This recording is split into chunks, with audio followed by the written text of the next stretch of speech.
नमस्कार। आइए बात करता हूं मैं आपकी सबसे पहले बुद्धि की उंगली कनिष्ठा के बारे में।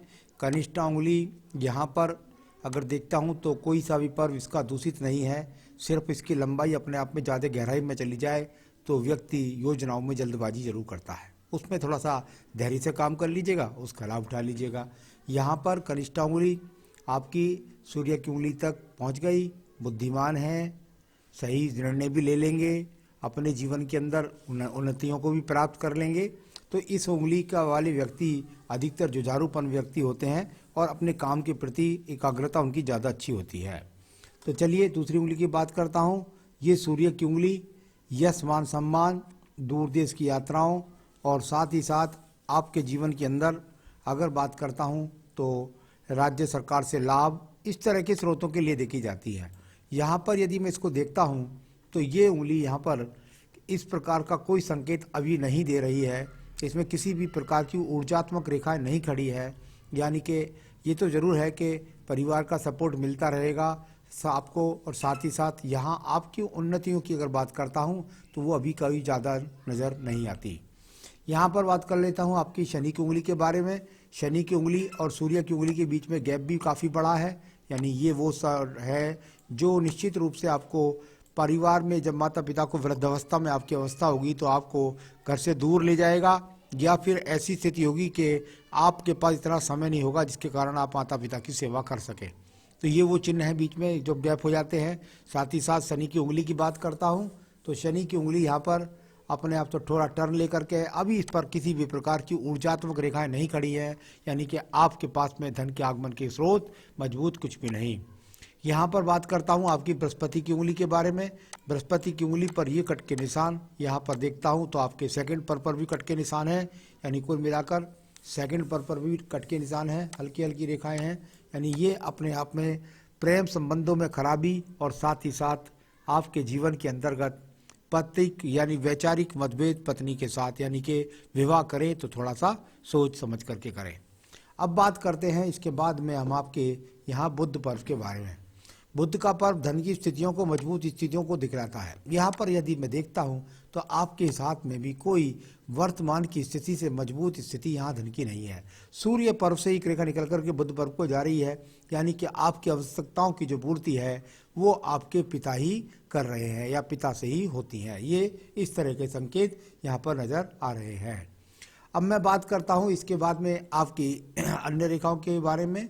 वो रेखा है आपकी सूर्य पर्वत पर। यदि आप सूर्य पर्वत पर देखेंगे तो आपको इस प्रकार की रेखा नजर आएगी।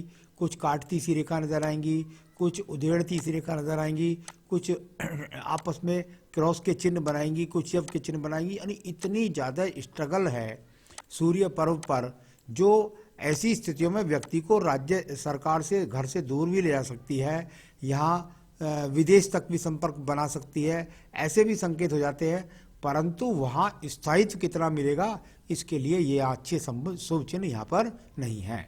तो ये अपने आप में बहुत भाग दौड़, कोई स्थिरता, कोई यश सम्मान, कोई ऊंचा ना मिलना, दूर स्थान तक यात्राएं कराना, ऐसे बहुत सारे सिंबल्स यहाँ से हैं। यहाँ सूर्य पर्व से कुछ रेखा निकल करके जा रही हैं बृहस्पति पर्व तक। ये अच्छा संकेत है। एक बुद्ध रेखा से भी एक रेखा निकल करके आई थी। यानी कुल मिलाकर के अच्छे बड़े लोगों से संपर्क, यहाँ दूर यात्राओं को करियाओगे आप। कुल मिलाकर अच्छी प्रयास करते हैं उच्च सम्मान प्राप्त करने के लिए। तो ये सब भावनाएं हैं जो मन से निकल रही हैं। अच्छे लोगों में उठ बैठ रहोगे, अच्छे लोगों के में आपकी बड़े बड़े लोगों से संपर्क भी हो जाएंगे। लेकिन जहाँ तक धन आगमन की बात है तो उसमें अभी बहुत प्रयास आपको करने होंगे। यहाँ पर बात करता हूँ आपके बृहस्पति पर्व से पहले आपके शनि के पर्व की। शनि पर्व यानी भाग्य का पर्व, और भाग्य के पर्व पर भी कटती हुई रेखाएं। यानी इनको अपने आप में यहाँ पर अगर इस तरीके से ऊर्जात्मक रेखाएं हैं तो कुछ आड़ी रेखाएं भी यहाँ पर लगातार नजर आ रही हैं। ये आड़ी रेखाएं आपके जीवन के अंदर आपको बाधाएं करवाएंगी आपके भाग्य पर्व में। यानी आपके भाग्य को अगर ये देखता हूँ तो यहाँ पर अभी कहीं भी भाग्य ऊर्जित नजर नहीं आ रहा है। तो ये भाग्य पर भी अच्छा नहीं कहलाता। यहाँ पर बात करते हैं हम आपकी सीधा बृहस्पति पर्व के बारे में। बृहस्पति का पर्व जो अच्छे सुख साधन संसाधन के लिए जाना जाता है, आपके अपनी मेहनत के द्वारा अच्छे सुख साधन संसाधन अभी यहाँ किसी भी प्रकार से इस बृहस्पति के पर्वत में नहीं बन रहे हैं, तो ये अच्छे चिन्ह यहाँ पर मौजूद नहीं मिले। मैं बात करता हूँ इसके बाद आपकी हृदय रेखा की। बिल्कुल बेलदार रेखा, यानी ऐसी बेलदार रेखा होगी व्यक्ति को रोगों का सामना करना पड़ेगा कदम कदम पर। एक तरह से कहते हैं कि भाई सब कुछ हो रहा है जीवन के अंदर, लेकिन अपने आप से संतुष्टि खुद नहीं, यानी कि आपकी हृदय रेखा के अंदर बहुत सारे तूफान चल रहे हैं, ये कर दूंगा, वो कर दूंगा, ऐसा कर लूँगा, ऐसा कर लूँगा।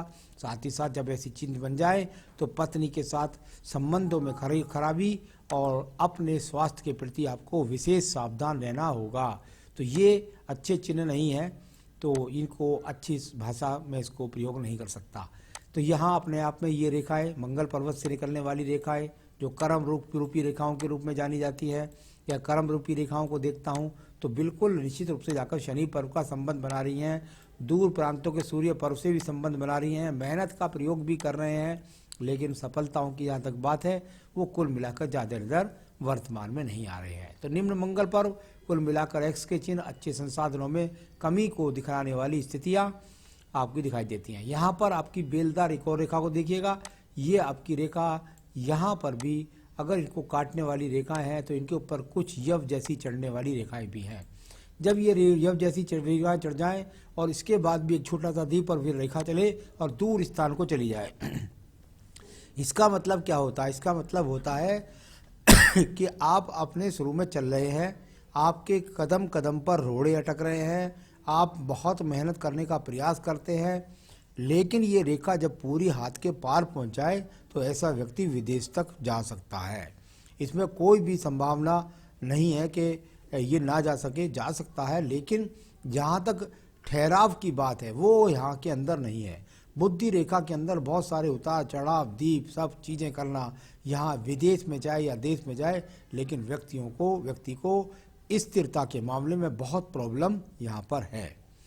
मैं बात करता हूँ इसके बाद में आपके द्वितीय मंगल पर्व की, जो झगड़े झंझट मुकदमों के लिए जाना जाता है। ऐसी यहाँ पर कोई स्थिति नहीं नज़र आती कि किसी प्रकार के मुकदमे का सामना आपका हो। हाँ, ये छोटे छोटे चिन्ह जब होते हैं तो इसको कह देते हैं कि भाई पति पत्नी के बीच वैचारिक मतभेद।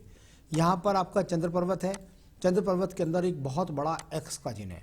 अब इतना बड़ा एक्स का चिन्ह जब चंद्र पर्वत पर लग जाता है तो मानसिक टेंशन्स बहुत हैं, दबाव मानसिक बहुत है इस बात का। साथ ही साथ अगर आप यात्राओं में जाएं तो सावधानी बरतें, किसी भी प्रकार का एक्सीडेंट हो सकता है। दूर प्रांत से जुड़ें तो वहाँ जाकर के पेट खराब या अन्य रोगों के कारण स्थिरता व्यक्ति के जीवन में नहीं रहती।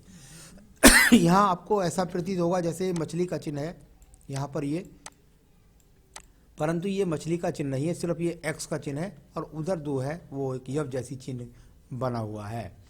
यहाँ बात करते हैं इसके बाद में आपकी ये वो रेखाएं हैं जो परिवार से मिलने वाले संसाधन को दिखलाती हैं, यानी इनसे आपकी मजबूती कुछ विशेष रूप से नजर नहीं आ रही।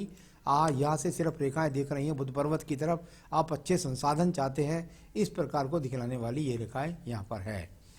केतु स्थान पर दिए गया केतु स्थान अगर नीचे की तरफ देखता हूँ तो वहाँ थोड़े से एक्स के चिन्ह हैं, कुछ पैतृक संपत्ति मिल सकती है, इस प्रकार के चिन्ह हैं। कोई पूजा पाठ के बड़े योग नहीं है। साथ ही साथ रोगों में विशेष सावधानी आपको रखनी होगी। अब बात करते हैं आपकी भाग्य रेखाओं की। अगर भाग्य रेखा की बात करें तो कहीं भी भाग्य रेखा मजबूती के साथ उदय नहीं है, यानी वर्तमान में यदि आप देखें तो किसी भी प्रकार की भाग्य रेखा का उदय कोई बहुत ज़्यादा नहीं है। एक दूसरे को काट करके रेखाएं चल रही हैं, यानी कदम कदम पर परीक्षा लेगी आपकी अभी आने वाला समय, और उसके अंदर काफ़ी भागदौड़ का सामना करना पड़ेगा। बहुत ज़्यादा भाग्य ऊर्जित रेखाएं यहाँ पर नहीं हैं। मैं बात करता हूँ इसके बाद आपके शुक्र पर्व के बारे में। शुक्र पर्व संसाधनों का पर्व होता है और संसाधनों के पर्व को यदि देखता हूँ तो वो संसाधन आपको जो मिले हुए हैं वो सब पैतृक या पिता द्वारा मिले हुए हैं। यहाँ पर कुछ खराब चिन्ह नीचे की तरफ हाथ में है जो इस बात को बताते हैं कि थोड़ा सा चरित्र के प्रति आपको सावधानी रखनी होगी। तो ये इस प्रकार से यहाँ पर रेखा है। और यहाँ आपकी आयु रेखा को देखिए, यहाँ एक बहुत जागे कवरेज रेखा, एक इस तरह से, फिर ये दीप बनना और फिर ये आयु रेखा का चलना। अब इनका मतलब क्या होता है? अगर आप अपनी आयु रेखा को देखें तो आयु रेखा का जहाँ से चली है वहाँ से जाकर के इसका जो उदय है वो ही लगभग जाकर के ऐसा समझिए आप कम से कम 32 वर्ष के आसपास से होता है।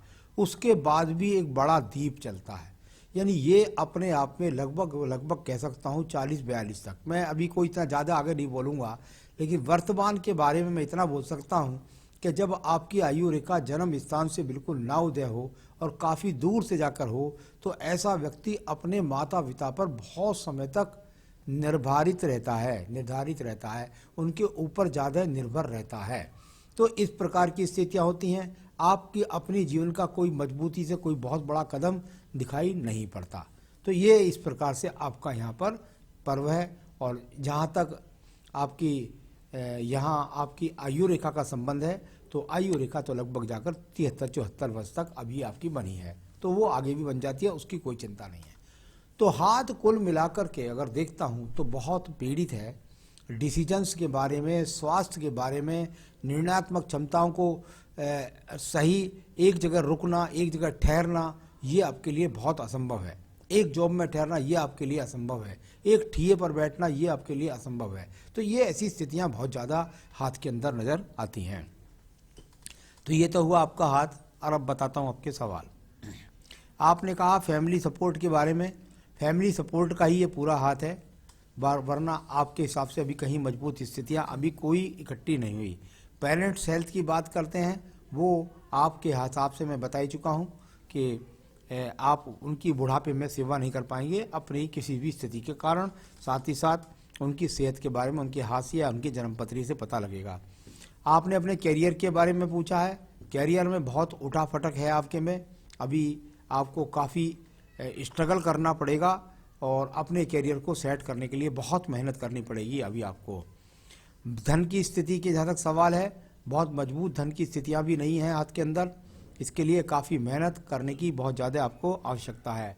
तो बहुत ज़्यादा अच्छी स्थितियाँ यहाँ पर धन की मुझे कहीं भी आपकी आमदनी के हिसाब से नज़र नहीं आती। आपने क्या मैं विदेश तक जा सकता हूँ, ये एक बात इसमें अच्छी नज़र आई थी कि इसमें दूर स्थानों से जुड़ने का संयोग बहुत था। न जाने किस कारण से जाएंगे, कैसे जाएंगे, मजदूरी के लिए जाएंगे, अच्छी नौकरी के लिए जाएंगे या कैसे जाएंगे, लेकिन विदेश से जुड़ने का संबंध है। और मुझे तो लगता है ऐसा संभव हो सकता है कि 2 साल के अंदर आप 2023 तक ऐसा अवसर आपको प्राप्त जरूर होगा जिसमें आप घर से हजारों किलोमीटर की दूरी पर जाएंगे या आप विदेश तक जा सकते हैं। गवर्नमेंट जॉब का जहाँ तक आपने बात सवाल किया है, ऐसा मैं नहीं कह सकता कि अभी यहाँ संभावनाएं खत्म हैं। अच्छी रेखाएं जाकर के बृहस्पति पर्व से संबंध बना रही थी, सूर्य पर्व से निकल करके आप मेहनत कीजिए, लेकिन अभी आपको 7 से 8 साल लग सकते हैं उस जॉब को प्राप्त करने में। उस समय तक बहुत सारी रेखाएं आपके हाथ की बदलने वाली भी हैं, क्योंकि उम्र है केवल आपकी 24 वर्ष तक और 30 वर्ष तक बहुत सारी रेखाएं आपके हाथ की बदल जाएंगी। तो गवर्नमेंट जॉब का अभी जल्दी नहीं कर सकता, प्रयास करते रहिए, मेहनत करते रहिए। हेल्थ इश्यूज बहुत ज़्यादा हैं, ध्यान रखना होगा खास तौर से अपनी सेहत का। और लव मैरिज के संकेत बहुत ज़्यादा हैं और उनमें भी संबंधों को साध कर रहना होगा। तो ये सब मैंने आपको बताया। आप राज्य सरकार की नौकरी चाहते हैं, आप विदेश में जाकर सेटल होना चाहते हैं, आप ऊंचाइयों को प्राप्त करना चाहते हैं, तो इसके लिए आपको एक बेहतरीन सा पन्ना इस उंगली में पहनना चाहिए। तो ये सबसे पहले तो कनिष्ठा उंगली में पन्ना पहन लीजिए आप, बेहतरीन सा। साथ ही साथ आपको रोजाना सिर्फ आदित्य हृदय स्रोत का पाठ करना है। रोजाना सुबह सुबह उठ करके अगर हाथ की अभिष्ट खराब रेखाओं को मिटाना है तो उगते हुए सुबह के सूरज को जब लालिमा लिए होता है तो उसको बैठ करके कम से कम रोजाना 15 मिनट देखा करें। साथ ही साथ उनको सूर्य को अर्घ्य भी देना चाहिए और सूर्य के मंत्रों का जाप ज़्यादा से ज़्यादा करना चाहिए। वो आपके जीवन के में प्रकाश से भरे, यही मेरी शुभकामनाएं हैं। नमस्कार।